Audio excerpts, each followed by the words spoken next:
যেভাবে আন্তর্জাতিক পর্যায়ে নরেন্দ্র মোদীকে আমাদের প্রফেসর ইউনূস সাহেবের সামনে একান্ত অসহায় মনে হয়েছে, আমরা সকল ছোট রাষ্ট্রগুলি যদি ঐক্যবদ্ধ হতে পারি, ভারত তার আধিপত্যবাদী কালো নীতি প্রত্যাহার করতে বাধ্য হবে ইনশাআল্লাহ।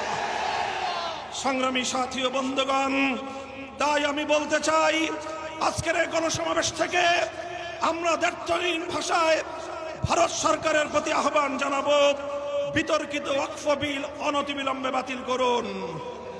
যদি সেটা না করে বাংলাদেশ সরকারকে বলবো, ভারতের বিরুদ্ধে কূটনৈতিক, অর্থনৈতিক সব ধরনের পদক্ষেপ গ্রহণ করার জন্য আপনারা প্রস্তুতি গ্রহণ করুন। আঞ্চলিক জোটকে শক্তিশালী করুন। ভারতকে এক ঘরে করে ভারতের বিরুদ্ধে কূটনৈতিক যুদ্ধের ঘোষণা করুন। আমরা বলতে চাই, বাংলাদেশ সরকারকে বলবো যে দেখেন, ভারত তোষণের কোন নিয়ত যদি থেকে থাকে, এই অপনিয়ত বাদ দেন।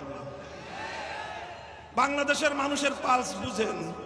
বাংলাদেশ মানুষ আর কিছু সহ্য করলেও ভারতীয় আধিপত্যবাদ বাংলাদেশে তারা বরদাস্ত করে না।